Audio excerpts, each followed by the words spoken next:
means that the number one pick in the 2021 NBA draft goes to the Detroit Pistons. Who's got the number one pick in this year's draft? Who's got the number one pick in this year's draft? Basketball! Select Isaiah Stewart. The Detroit Pistons select Killian Hayes. Sadiq, that was absolutely sensational. I don't know what went into that process. I met the criteria to be selected, but I wasn't. From long range. Oh! Yes! Detroit basketball! Pistons fans, welcome back to another edition of the Palace of Pistons Podcast, part of the Believe Podcast Network. I'm your host, Mike Anguilano, and joining me, as always, is Aaron Johnson. And now, Jasper Apollonia. Fellas, how are we doing? Doing good, Mike. Got some good stuff to talk about this week. Ready to get into it. We are a week away from the NBA draft. I'm so ready for it to be here. Still figuring out the logistics of our coverage for it. Been tossing around the idea of doing a live show during it. But nonetheless, whatever we do, very, very excited to get to that point. Finally figure out what's going to happen with this number one pick. And then just start thinking about Summer League, which is then like another week away, which is when I'm just going to be riding an all-time high as long as the draft goes as I have it planned, and we're going to be good to go.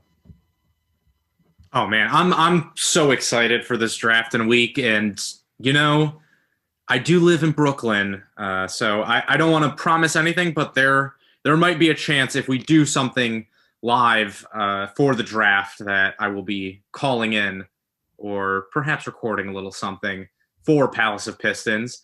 But either way, we're almost there. We're so close. I can taste it practically. So yeah, let's get it on. Jasper, you can't tease that you're going to have a video and not have one. Now you have to have one. You have to have something. Well, you know, we'll see if the Otherwise you're going to be walking it back. That's right. Well, we'll see if the Palace of Pistons broadcast fund comes through. Those draft tickets don't come cheap, so we'll see what happens. The broadcast fund? This is news. This is news to me. Jasper's running a private fund for us. Interesting. Don't worry. I'm only skimming a little bit off the top. Oh, good. Just a little bit. Just a little taste for daddy. Just a couple of quarters. That's right. Well, yes, fellas, we have 1 week left. I'm ecstatic. I can't wait for this to just happen and move on because I'm sick of seeing all of the speculation, all the people that are just getting into their own head and coming up with convoluted ideas of what's going to happen. We just needed the draft to happen. Everybody can react, understand it, and we can move forward. And we can start to game plan what this roster is going to look like and how the Pistons are going to approach or should approach free agency and how other teams might be reacting after the draft. There's a lot of pressure on some teams to start to win. So I think that could make for some kookiness over the next couple of weeks here heading into Summer League. But first, some Pistons news of the week. A couple of quick hitters. Jeremy Grant was cleared for the Tokyo Olympics, and he has been traveling with Team USA. Team USA has been battling COVID-19 protocols and problems for a while. Zach LaVine was the most recent one, I believe, to go from out to now he's back in and he's good to go. Isaiah Stewart, who we had mentioned previously on the podcast, with really no news about him and his bum ankle, he was spotted in a walking boot at a Detroit Tigers game. And Sekou Doumbouya, who may be the forgotten young man on the roster. He was in a Kings shirt. He was said to be working out with Rico Hines, who works out a lot of Sacramento Kings players in California. So some quick hitters. Hopefully we get some news on Isaiah Stewart because, once again, that is a kind of weird, quiet situation out there. But good that he at least has received treatment like Brian Windhorst had said. Yeah, it just strange. Like, if he had to have surgery or something, why not just say it? Or if he needed to heal up and rest and needed some special procedure or something, why not just say it? I don't know. Whatever. I think our Pistons news of the week next week will be a lot more interesting. Ideally, not in the way that the Pistons just traded away a pick. And I think you'd be willing to bet on next week being a lot more interesting. And speaking of betting, July is underway, and it's a great month for sports. If you're into sports betting, BetOnline is where you can find it. BetOnline has all the latest odds, news, and information for all your online sports betting needs. Visit the website today or use your mobile device to join and receive your 50% welcome bonus on your first deposit. So before the next tip-off, face-off, or pitch, head on over to BetOnline and start playing today. BetOnline is your online sportsbook experts. And they included an interesting betting line here. Damian Lillard, next team if he's traded. I just want to hit on this really quick if you guys are also looking at these odds. They have the Knicks, Sixers, and Warriors as the top 3 teams. First off, real quick, is Damian Lillard getting traded this offseason? No. I'm with Aaron. No. It doesn't. Yeah. There's nothing that really makes sense. That I don't see how you can trade him and either team is necessarily going to feel like they really got the better of that deal. If for me, CJ McCollum still is the guy. If somebody's going to get moved, it's going to be CJ McCollum. And the only thing I could really think of is like the 76ers with Ben Simmons, perhaps, but that doesn't really make sense because is either team necessarily in a better position after that? Maybe the Sixers are. I think the Sixers are. Yeah, but then they still have a lot of defensive issues. They have so many defensive issues then. Like we've seen it with the Trailblazers themselves. Like when you have a backcourt that can't stop anyone defensively, it's hard to win games. It really is. So and for if you're the Trailblazers in that position, like CJ McCollum and Ben Simmons as your core is not inspiring any sort of confidence. So well, the next couple teams on that list, Heat, they're always superstar hunting. They're always seemingly on these lists. Clippers and Lakers both reside in Los Angeles, and that's why they're on there. I don't understand what sort of trade the Lakers could possibly put together at all. Boston, Dallas, that's interesting. And then the Raptors, which is also interesting / not going to happen either. So just a little fun exercise. Cut to Lakers fans losing their minds, screaming at you, Kyle Kuzma and Horton Tucker, plus a first rounder. Why not? That's enough for Damian Lillard. Yeah, I think a lot of Lakers fans have even come around to Kyle Kuzma, like should be playing in the Chinese league now. Oh, God. How depressing just 1 year after a title. You're like, he's our third best player. Probably shouldn't be in the league, though. Yeah.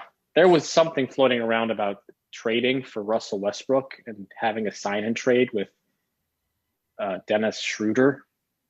And I don't think the CBA allows for that, but of course it went viral because it's the Lakers acquiring a superstar. So the Lakers trying to put the best team of 2015 together. That sounds awesome. That team in 2015 would be nuts. Would be you sick. are right. Less so in 2022. Yeah. Well, yeah. I mean, no, you're right. So it's a fun. That's a fun little exercise. But let's go ahead and get into our first topic, which is the Pistons have brought in 4 major draft prospects for workouts. That is, of course, from ESPN's Jonathan Givony, Cade Cunningham, Jalen Green, Jalen Suggs, and Evan Mobley. Cunningham has only had 1 scheduled workout. That is with the Pistons. And in that article from ESPN, it says that Cade would be very pleased if he was drafted by Detroit. And then the icing on the hype cake is Cade was spotted in Detroit at a Tigers game on Monday. And I believe the Tigers routed the Rangers 13-0. Oh, don't take Gavoni's word for it. You can just DM Cade's older brother on Instagram. He'll tell you himself that he's excited to be in Detroit. So, yeah. Seriously, dude, I that's going to be the thing that drives Cade Cunningham out of Detroit is his brother getting probably excess of $1,000 Instagram messages a day from Pistons fans in regards to Cade. I mean, it's actually kind of scary how many screenshots I've seen of responses from Kanan Cunningham with a Pistons fan asking, is Cade coming to Detroit, or something about the Pistons and Cade. It's kind of scary, but bless him for responding. Yeah, really. Couldn't be me. No, I mean, I'm surprised that he's even allowed to respond. Like, if that went viral, somebody within the family would be like, "Hey, what the heck are you doing, man? What are you doing?" I don't know. Cunningham's been pretty vocal. I mean, even on the lottery night, he had a video that came out from his camp with him actively celebrating the Pistons getting the number 1 pick. So I don't think it's any sort of a secret that he does want to be in Detroit. And he's willing to tell anyone that's going to listen that that's the case. He was also actively happy that Cleveland did not get the first pick. So, there's positives and negatives. Hey, man. So the Pistons bringing in 4 of those prospects. Any reason for fears that's just,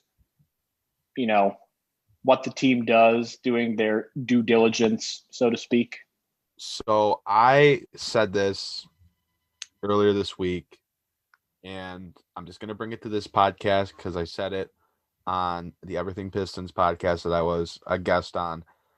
But as time goes on, I'm still 90-10 that the Pistons are drafting Cade Cunningham, maybe even 95-5. But it is still just a little, and it's getting a little more concerning to me that we're a week away from the draft and we still have not gotten, after the deliberation, the Pistons are going to end up with Cade Cunningham. Like, there's still all these different reports, all these different things coming out, linking the Pistons to liking someone else. They're bringing in these 4 guys, which is their due diligence. They should do it anyway. I mean, these are guys that could end up being on your team down the line, whether you trade for them or sign them in free agency. But at the same time, there's still nothing that says the Pistons are focused on Cade Cunningham. They're going to draft Cade Cunningham. And I feel like we have gotten that by now for at least the majority of previous drafts. Like, Zion was obvious. I feel like we already knew Anthony Edwards was a Timberwolf by now. You go back throughout the recent years, and I feel like we knew. And instead of getting that confirmation, there's a different report popping up. Jasper, do you hear Aaron? Oh, yeah. Loud and clear. Yeah, so I'm just at a point where I'm not like overly concerned, but I'm a little concerned. And this is due diligence. It's not that big of a deal, but I think when you add everything up, it's like, man, Thursday the 29th needs to get here fast because I want to see what's really going on here. Yeah, I'm pretty much in the same boat as you, Aaron. For me, I've said Cade is the guy all along. I think he's the best player in this draft, and the Pistons are in a position where they should be taking the best player in the draft. There's also a part of it where I think Troy Weaver runs a pretty tight ship, and things are not going to be getting out, even if they are true, even if they are seemingly intuitive. I'm not sure that you're ever really going to see leaks from a Troy Weaver camp. The other thing to keep in mind here is, like we've said on this podcast, if the Pistons don't take Cade Cunningham, it's very likely that they're going to be trading with somebody, meaning that they're still going to get an excellent player in either Jalen Green or Evan Mobley. And they're also going to be getting other draft capital, other players, whatever it may be. So yeah, I'm kind of with you. I think it's like 95-5. They end up going with Cade.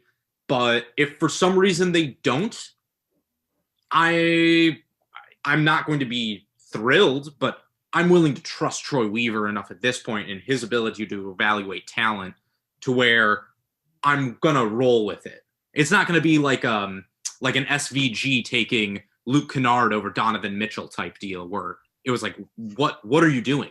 What are you doing? I think at this point, even though it's only a year in, Troy Weaver has established himself enough to where you can trust him and you can trust that whatever decision he does make with this pick is the right decision moving forward. I will say that if the Pistons end up swapping with the Rockets, I would be very happy with Jalen Green. Like, Jalen Green is a phenomenal prospect in his own regards. But as we've said since the Pistons won the lottery, Cade Cunningham is just a step ahead, and a sizable step ahead, at least in my opinion. But if the Pistons traded back, let's say it's with Houston, so they're getting the number 2 pick, the future draft capital, maybe someone like Kevin Porter Jr. or Christian Wood is involved in that type of trade, and they end up with Jalen Green. I just want to preface it now because I'm not sure how the podcast schedule looks next week with the draft. We really haven't decided. And I think that will also fall upon what we decide with the live show. But if the Pistons go into the draft, end up trading the pick, let's say it's with Houston, let's say they take the number 2 pick and they get Jalen Green, like, on top of everything else that they're going to score back in that deal, like, I'll be very happy with Jalen Green because he's going to help the Pistons. They do need a guy that can go out and just score the basketball and do it in bunches. And obviously Jalen Green can do just that. A 3-level scorer, handles the basketball very smoothly, would be a great pick. But I still think it all comes back to Cade Cunningham. This is the final week that we really have to talk about this, unless we do another show prior to the draft. That's TBD, as I mentioned. But either way, if the Pistons come out of this with like Jalen Suggs or for some reason, then it's like, what are we doing here? But assuming like it's someone like Jalen Green, sure. I still think at the end it's going to be Cade Cunningham. Yeah. I mean, the fact is he only scheduled one workout, and it was with the Pistons. It seems very unlikely that if he thought he was going to be going to another team, that he would only schedule one workout, right? That just seems like common sense to me. Yeah, and if he didn't go, I don't know. I also feel like if the Pistons weren't going to draft him, he would not have worked out with them. But also, like, whoever has the first pick is taking Cade Cunningham, so it's like he didn't need to work out for anyone in the first place. There was no like red cards that, hey, we need to bring this guy in for a workout to make sure he's the number 1 guy. Like, it was known. So and I think it's also important, and of course this is not going to sway Troy Weaver's mind whatsoever, but Pistons fans want Cade in Detroit. He is not just, I think, the overwhelming favorite to be the number 1 pick. He's the overwhelming favorite among fans of the team. Like you said, Mike, he was at the Tigers game on Monday, which the Tigers, fun game. They absolutely smacked the Rangers. Miggy had like 5 RBIs. It was vintage performance. And you even heard at a certain point, not only was Isaiah Stewart there with him, so was Dwayne Casey, but the fans in the stands started a "We want Cade" chant. We want Cade. So I don't think there's any question about who the fans want in Detroit at this point. I also don't think there's much question about whether the organization is really, really into him. Like you said, there's a 5% chance they go with someone else, but it seems very unlikely to me that you would have your head coach and one of your star young players coming into Detroit to watch a Tigers game with a guy that they're probably not going to draft. Last thing I want to say on this, and then we can move on. The other thing with this is, and it kind of builds off your point of the Pistons fans want Cade Cunningham. That also kind of gives Troy Weaver a pass of like, if for some reason Cade Cunningham didn't pan out, he's not getting fired for that. He's not getting blasted by the media, by the fans for his decision to draft Cade Cunningham, because that was backed by everyone. All the media says Cade Cunningham's the number 1 pick. The city of Detroit wants Cade Cunningham to be the number 1 pick. So there's no backlash. If for some reason Cade Cunningham doesn't pan out, that's not going to fall on Troy Weaver. So that's just another, like, it doesn't sway his decision, like, knowing that, but it's just something to consider, like, about it. Like, it's not going to be Troy Weaver's fault if he makes the pick that everyone thinks he should make. And if for some reason it doesn't work out, it's not on him. It's on everyone that thought Cade was the guy. So that's just kind of the last thing I wanted to bring up about that. And then obviously if you guys had anything else on that, we can get into it, or we can move along. We got some betting stuff, so I'm excited to get into that a little bit. We do have some betting stuff, and I guess I'll just wrap it up. I wanted to let you guys talk a little bit more as I sift through my technological problems, but Cade only scheduled one workout. He would be very pleased if he was drafted by Detroit. Houston would not be able to put together any package that I think would entice, other than throwing everything in the kitchen sink, other than like Kevin Porter Jr. maybe at Detroit. And I don't know. I feel like this is still just a foregone conclusion, and it's just speculating. I mean, they have to bring in those other prospects just as a formality almost, because you never know what can happen. Maybe Houston does throw some Godfather offer or whatnot. So it's due diligence. Pretty much that's really it. It would be silly if they didn't work out Jalen Green or Jalen Suggs or Evan Mobley. So let's go ahead and move on to a little bit of betting. Like Aaron said, PointsBet USA sets the Pistons line at 25.5 wins. Last year, Detroit was obviously 20-52 in that truncated season.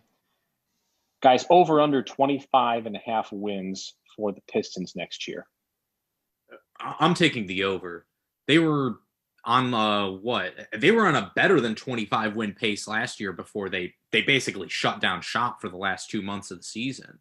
So for me, that seems like a weirdly low number, because they are going to have the number one pick. They were going to win probably 23, 24 games last year.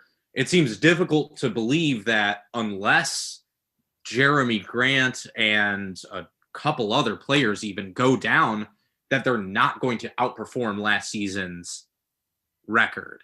And that they're not going to outperform 25 wins. That just seems really low for me, especially when you put Cade Cunningham into the mix.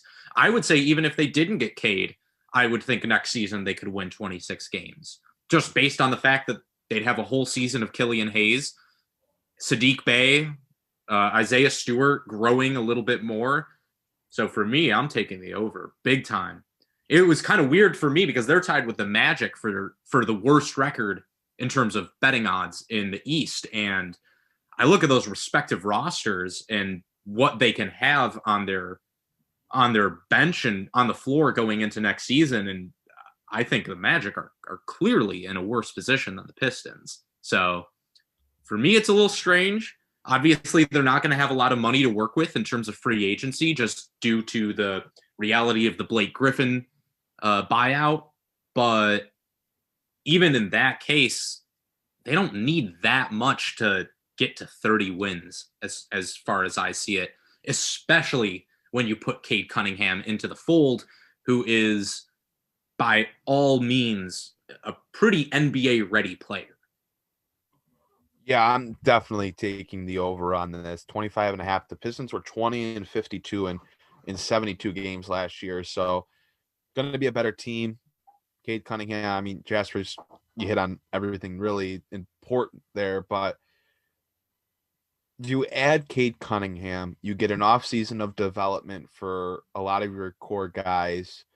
Jeremy Grant's going to Team USA. Saddiq Bey was with Team USA. I mean, Jeremy Grant's going to the Olympics with Team USA. Like, the only thing that's derailing this team from 26 wins is a slew of injuries, because this team was hyper competitive last year for the record that they had. And they ended up, like you mentioned, resting a lot of their key players, Jeremy Grant, Mason Plumlee, towards the end of the season. Even Rodney McGruder was someone that couldn't get on the courts for some reason that befuddles me at the end of last season. I swear to God that was sarcasm, and because neither of you even gave me the slightest chuckle, I have to. I'm trying to be nice to Rodney Magruder, but poor guy. Yeah, this is he's like, I just went on PointsBet, and I don't see where I can actually bet on this because I'd like to go put some money on this. I'm a DraftKings. I got DraftKings. I got FanDuel. I've got Bet Online. I don't see this. I don't even see this bet on PointsBet. So if they want to throw these futures up on Bet Online, hey, show the sponsor a little love. I'd love to go on. I like it. Mm-hmm. I'd like to go smash the over on this because I just don't see a world where the Pistons don't end up with at least 26 wins. Like, this is a team that last week we were talking about how they really should at least be a play-in team, if not better. You're going to need more than 26 wins to do that. So I'm all in on the over on this. I think these lines are a little bit. Who made them? That's my question. Who made them? Because they're not. I just 25.5. The Pistons in the East get the least amount of wins. Like, even the Cavs. Sorry, Mike. The Cavs got 28.5. Be careful. 3 more wins that projected than the Pistons. Come on. Like I just don't. So I can't believe it. Let me play devil's advocate here. I agree. I think that's low, especially tied with Orlando, who I think is objectively worse. And not because they're a poorly run team or anything. I think the Vooch trade gives them ammo to get some good players that they can mold together with Markelle Fultz and Cole Anthony. It's just they're super young. They have a new coach. They should be down there. I don't think the Pistons should be down there. They have a much better roster. They have the number 1 pick in the draft, who is an impact win now type guy. But let me play devil's advocate. Who do we think in the East is going to be significantly worse than they were last year? I mean, looking at the over-under here, the Nets are at 55.5. I think the Nets are going to be better than they were last year with a full year of Harden, Kyrie Irving, and Kevin Durant. We'll have to see how the rest of the roster shakes out. The Bucks just won the championship. The Sixers are a bit of a wild card at 51.5 because you don't know what they're going to do with Ben Simmons. But if let's just say they go out and do get a Damian Lillard type of player, I mean, I think that does help them. The Celtics at 47.5, I think, is really interesting because I think they might get worse based on the moves that they need to make. The Hawks just made the Eastern Conference Finals. The Heat, I think, could be a little bit worse, although they were pretty banged up last year with COVID. Indiana's kind of in the same boat. They might have to move Sabonis or Turner, but they'll get Karis LeVert, which would help. The Raptors were terrible last year, and they're going to get the 4th pick. The Knicks just made the playoffs. The Hornets didn't have LaMelo Ball for an extended period of time. I mean, I don't really know what their ceiling is either. Chicago will have Vooch and Zach LaVine. The Wizards are kind of wonky. They're just a conundrum of a team. I mean, maybe Scott Brooks swapping him out for Wes Unseld Jr. impacts things. And then all of a sudden we're down at the Cavs managing Pistons. So I think the Eastern Conference has a glut of teams. And look, the Pistons can be better, but still and will lose plenty of games. I feel like because this is pretty early before the draft, before free agency, before training camp where injuries happen, that this is this PointsBet USA just kind of sticking losses on a team because somebody in the conference has to lose games. And it's probably going to be those bottom, let's just say 4 teams. I'll just include the Wizards in there as well. Really, it's bottom 3 teams. The bottom 3 teams, someone's got to lose games. And those are the 3 teams that, I think are probably going to be on the losing end. That being said, 25.5 is definitely too low, and I would definitely hammer the over. But I think there's a case to be made that the East has some pretty darn good teams. And somebody has to lose games. And, it's probably, chances are, if I was betting, it's probably the really young, really inexperienced team. That's fair. I think if it was me, like where I see the Pistons at, like The Raptors are at 39.5. The Knicks are at 37.5. And then the Hornets and Bulls are both at 37.5 as well. Like, I don't think I wouldn't put them, especially for like odds like this. I would not put them all the way up at 44.5 like the Pacers. But where the Knicks and the Hornets are at 37.5, like, that's very realistic, I think. Maybe it's not for odds, but like that's where I can see the Pistons being around. In comparable, wow, stuttering really bad there. Comparable those teams in terms of wins. Like, I think they can be around the Knicks and the Hornets and even the Raptors for wins. Like, the Raptors getting 39.5 wins after the season they had. I get things, it may have been an anomaly, but they're still not like a phenomenal team. So that's where I'm at. Yeah, I think the Pistons in a lot of ways actually have like less questions than some other teams with higher projected win totals. For example, yeah, the Hawks just made the Eastern Conference Finals, but what's going to happen with like they depended heavily on guys like Danilo Gallinari and John Collins this year, and those guys are a bit of a question mark. The Heat, that roster construction is really weird right now. The Wizards, that's another team that like they made the play-in, but do you really necessarily see them moving forward or regressing? Same goes for like the Knicks. Do I really think that that's a team that's on its way up, or a team that maybe outperformed what it was really capable of last year and is going to get a little worse this year? Philly. Yeah, actually, I agree with that a lot. Sorry to cut you off, but nah, please. I agree with that a lot. The Knicks remind me of teams like the Pistons. Who was it before them? It was like the Wizards, the Bucks. They got into the playoffs for a year, and then they regressed.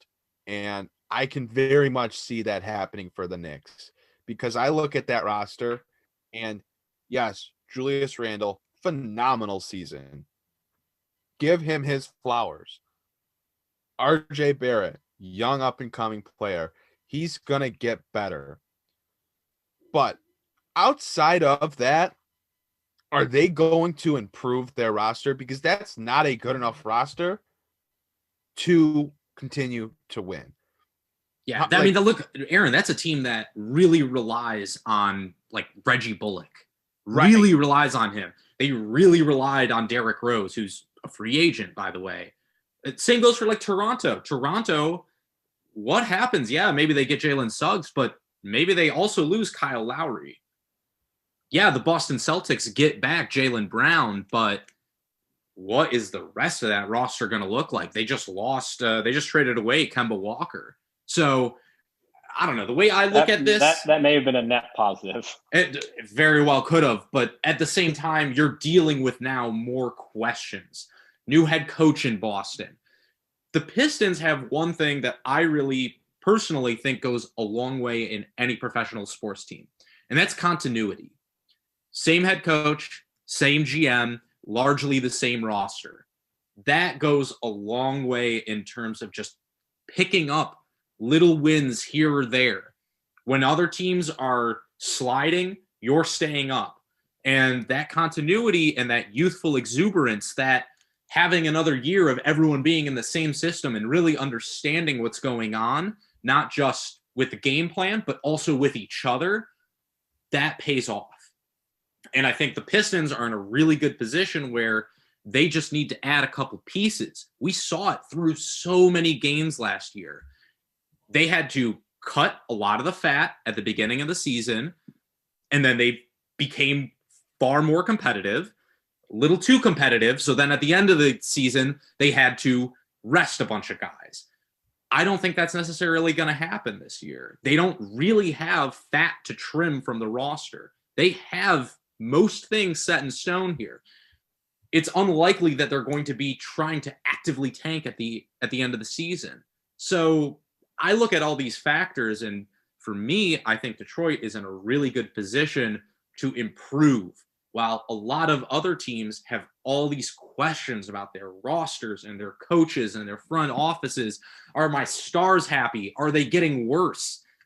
Detroit doesn't have those questions. So when I think of over-unders, when I think of how the season is going to play out, those are the factors that I really think about, not necessarily was this team in the playoffs last year or not.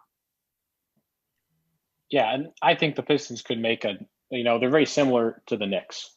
They had a most improved player, a top 3 most improved player last year.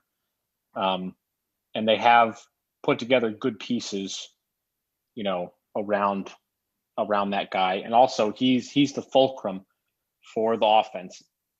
Jeremy Grant's not the fulcrum in the way that Julius Randle is, because when Julius Randle was bad, the Knicks were almost unwatchably horrific on offense, unless Derrick Rose was having a little bit of a vintage spurt. But I think, Aaron, how you had mentioned that you could see the Pistons right around there. I think that's pretty good, because I think those teams are, similar, not exact, but they're similar, with good vets around them and some decent young players. I mean, Emmanuel Quickley was awfully good. Obi Toppin is not very good, but they put together a good roster that just kind of fit, and the Pistons did that too. So I think we're all in agreement. I'm sorry, what? Future Cav, Obi Toppin? And we're on to our third topic. The Bucks win the NBA championship. No. I'm sorry, Aaron. I don't know. I don't know. I know the Cavs were enamored with him because he's from Dayton, and I think every Cavs fan was enamored with him because he went to Dayton. But that does nothing for me. Obi Toppin and Kevin Knox. Cleveland's got the right to like the guys that are hometown for reasons, So if someone's if someone's born in Akron and they're a basketball player, you might as well take a shot. Yeah, between right? LeBron and Nance and Steph Curry being born in Akron, yes, something might be in the water. That's right. I need to drive like 20 minutes to Akron and drink some water. We'll see what happens. But anyway, guys, let's move on to our third and final topic. That's the Milwaukee Bucks winning an NBA championship, their first championship in 50 years. And speaking of 50, Giannis Antetokounmpo put up 50 in a closeout win at home. He gets the Finals MVP. He gets a ring. Just quickly, any thoughts now that the dust has started to settle a little bit on this NBA Finals?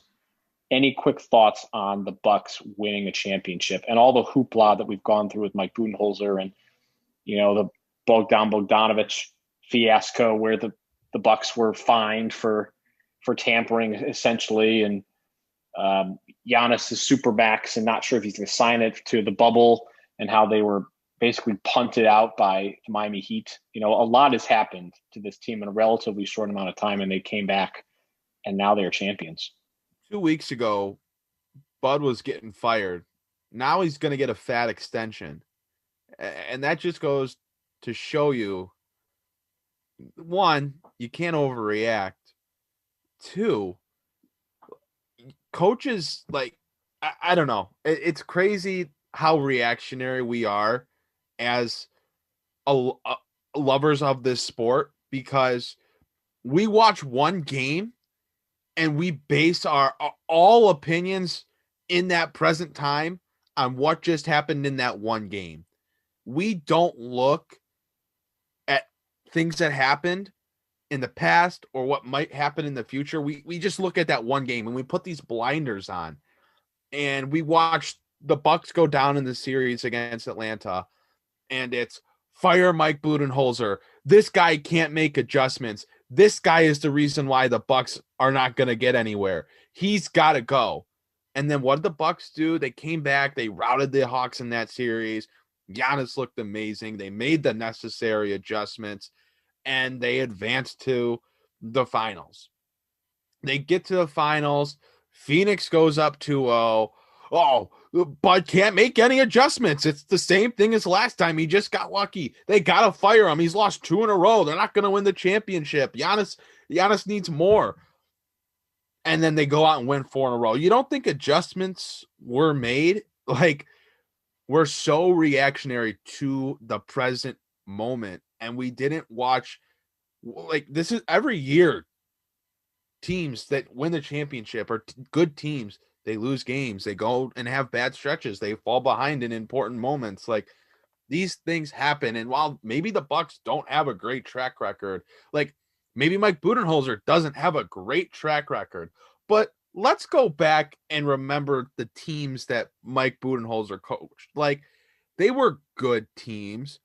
Oh yeah. But was Al Horford and Hawks won 60 games. They did. But was Al Horford and Paul Millsap and Jeff Teague, like, were they ever really going to beat LeBron? No. Right? No one was going to beat LeBron in the Eastern Conference. None of those teams were. But the way that they lost, that's like, I mean, LeBron like undid that team. Like as soon as the Cavs figured out, oh, here's how we beat them. It was like pick them apart. It was like the Raptors. The Raptors. Yeah, I think got Bud's picked apart. I think Bud still does. He deserves a lot of the criticism that's been put his way. But like you said, Aaron, that is, game by game, series by series. When you put the whole body of work together, Mike Budenholzer is going to be in the Hall of Fame one day. Well, it's just like without question, he's going to be a Hall of Fame head coach, which is crazy to think about, since I think even midway through the season, some people were thinking, should the Bucks fire him? It really is amazing. But like, I think that's how the league goes. If he lost to Brooklyn, if Kevin Durant's shoe size was, gone. Yeah, he's gone. He's gone. And now he's a Hall of Famer. He was a Kevin Durant shoe size away from being fired. And you know what? I want to say, speaking of guys who have solidified their legacy in this series, Giannis. Like, we have to talk about Giannis. What he did last night was incredible for so many reasons. 50, 14, 5 blocks in a closeout game 6 speaks for itself. But it wasn't disgusting. Not just that, though. He went 17 of 19 from the line. And this is 3 weeks after looking like he blew his knee out in the conference finals. He went from people thinking he's done for the season and maybe even next season to arguably having solidified his legacy as an all-time great player quicker than anyone else in the history of the NBA. There are a couple guys you can make an argument for. Maybe Kareem, maybe LeBron James, but the fact of the matter is, what Giannis has done at 26 is win 2 MVPs, a Defensive Player of the Year, an NBA championship, a Finals MVP, and a Most Improved Player. Like, and I've never seen anyone at this age coming from where he did, where there was real questions whether this guy was even going to be an NBA player. It's unbelievable. And the attitude that he brings into it, even last night after winning the game, he has this level of humility and realness. And you can really tell this guy loves his family. Like, they won the game and he was calm until his wife came over and he hugged her, and then he goes away and you see the tears streaming down his face. He had to sit down, calls his brother up who's in his hotel room. They just talk for 2 minutes, and you can just see the joy on his face. Look, I might not like the Bucks as much as some other ostensible Pistons bloggers, but I don't see how anyone can root against Giannis Antetokounmpo.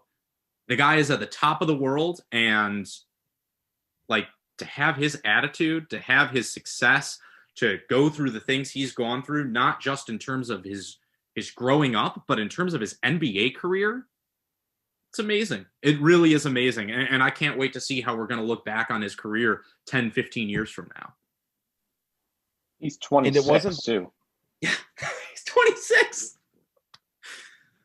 And I loved it too. He came up to everyone after, you could hear him saying it on the broadcast to all those other guys on the team, Bobby Portis, Chris Middleton. He kept on saying, we're going to do it again. We're going to come back and we're going to do it again. I loved it, man. I just don't see how you can't root for that team ex-Piston Chris Middleton on fire, like closing out games. Bud taking, basically going from fired to Hall of Fame in 2 series time. Drew Holiday, despite playing poorly offensively, really shutting down Chris Paul for the last 4 games of the series. Like, he won them game 5. Yeah, 100%. He won them game 5. Yeah. So for me, amazing series, amazing year, and what an amazing team. Yeah, it's a great series for the Bucks, and it wasn't that long ago that Giannis was getting slandered back in the Brooklyn series about, oh, this guy doesn't have enough. He's not good enough. He doesn't have a big enough bag. Like, I'm gonna do it. Tie it back to my Mike Budenholzer spiel. Like, we criticize these people, these players, these coaches, etc., and then we watch them go out, and Giannis goes 40-40, like 32, and then 50, or whatever. 4 or 5 game stretch it was where he was just absolutely unstoppable. And I'm so glad for him. I'm happy for him. I thought the Suns were going to win, at least force it to 7. And Giannis just was not going to let it happen. This guy has caught so much flack. All this nonsense about him being a Robin and him not having a bag, him not being a hooper, like, that utter nonsense, that garbage that has no business being talked about. He just went out there, he played the game, and he dominated.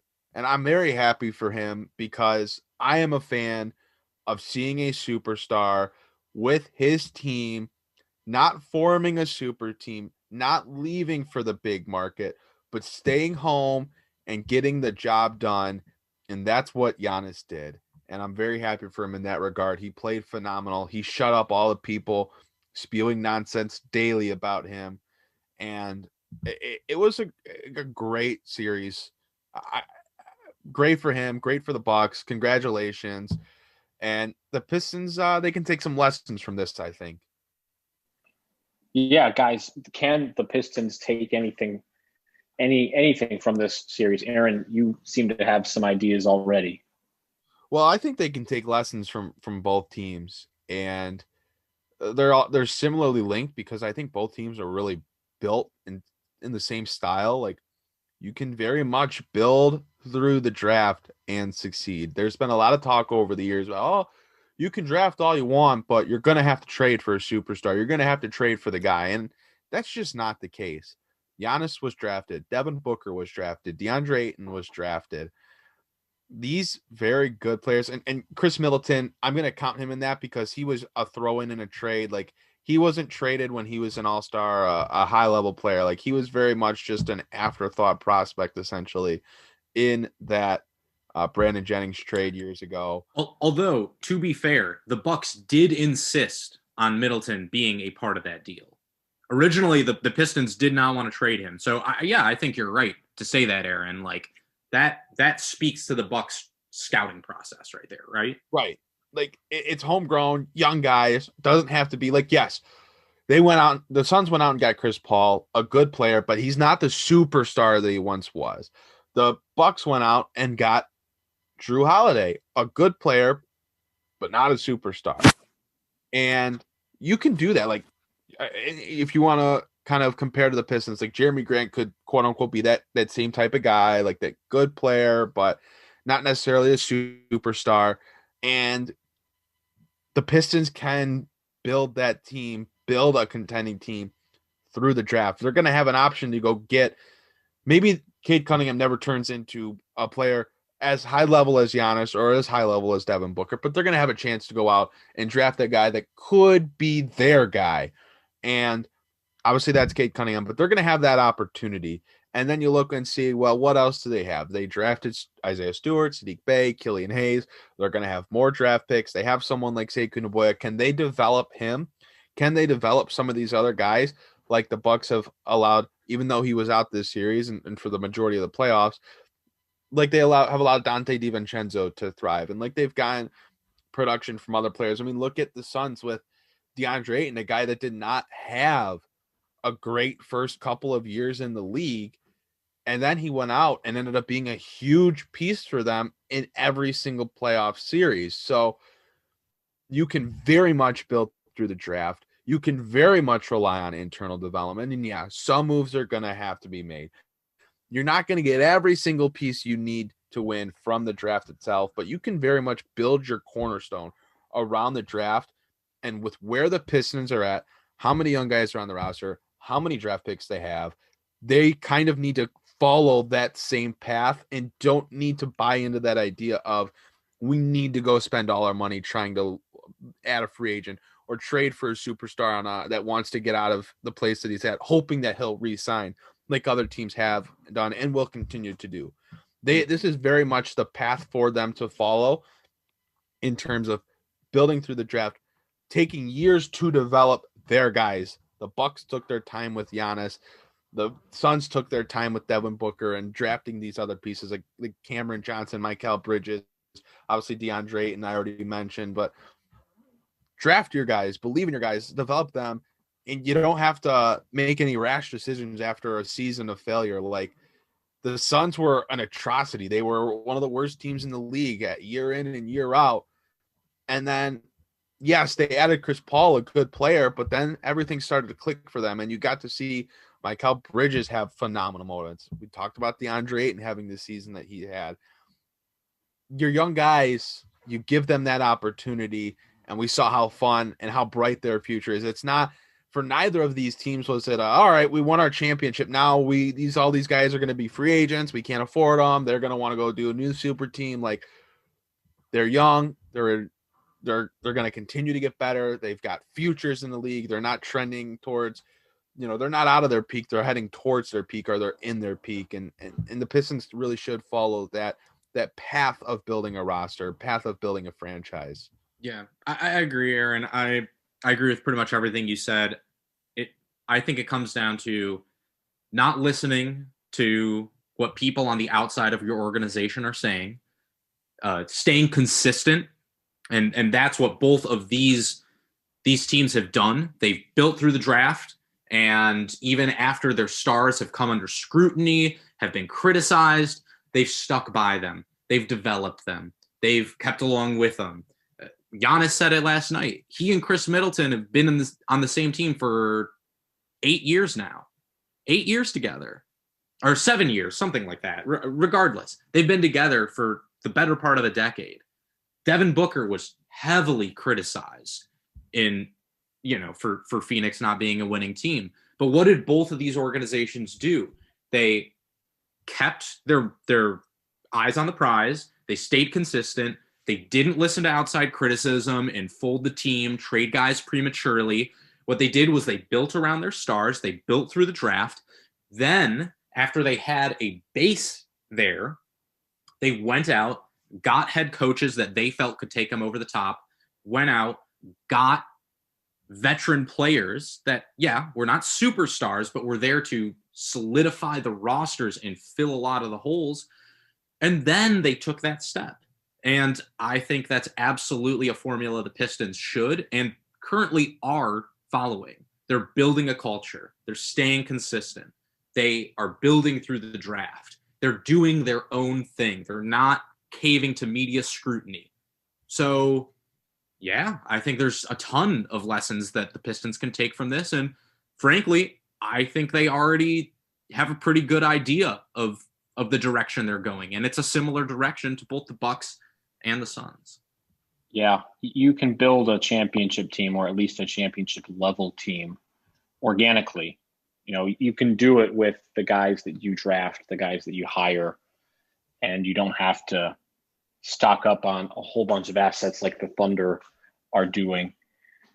You could do it organically. You could do it from within with growth. And then, you have a team in place to where when you need to swing for the fences with that one player to put you over, like the Bucks did for Drew Holiday, you have the assets in place to make that happen. And it was a perfect storm.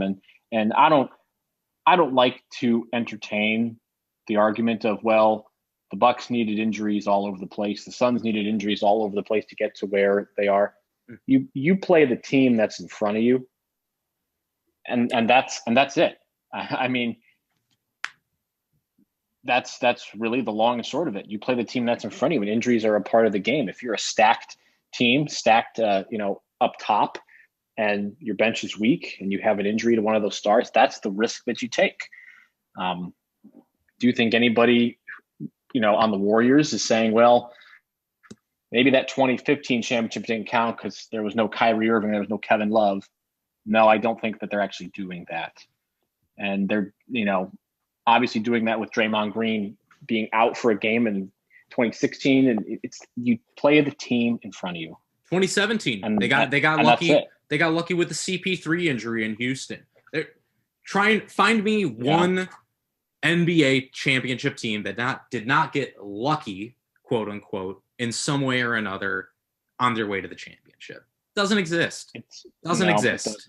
Teams have an abnormal cold stretch or an abnormal hot stretch. Somebody gets hurt. Somebody comes back. The seeding works out in a certain way. That's the game, man. And all you can do is win the games in front of you, and that's what the Bucks did. So you play the team that's in front of you, and congratulations again to the Milwaukee Bucks winning a championship. That is a big that's a 180 from being ousted last year in the second round. They've got a very good young team, and I have no doubt that they'll be right back fighting for another championship next year. Bucks and 6. Shout out to Brandon Jennings. Fellas, anything else before we end this pod? I think I'm good. I mean, smash the over on 25.5 wins for the Pistons next year. And smash Cade Cunningham in the draft next week. We'll keep you posted on our draft coverage too. You can stay up to date on that at Palace of Pistons on Twitter. So we'll keep you posted on what we're doing in that regard in terms of the show next week. The live show, which boys, if you want to get on the live show with me, like I'd say, let's book it and let's have some fun with it. I know we'll have some people that want to watch us and get our live reactions and ask us questions afterwards. So I'm thinking we'll put something together for that. We'll keep you posted with all that type of good stuff. But excellent. That's on it. That's it for me today. I mean, excellent. Unless you want to do another hour and a half, I can forever. Oh, yeah.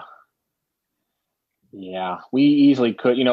We could do it an hour and a half extra next week. We'll have plenty more to talk about, and we'll be hyped. The adrenaline will be flowing, so that'll make it even easier. Jasper, anything before we close? No, that's it from me. Go Pistons. Go Pistons. And now we're officially into the off season. People will try to tell you that now it's officially baseball, time, getting into the playoffs, or NFL time. No.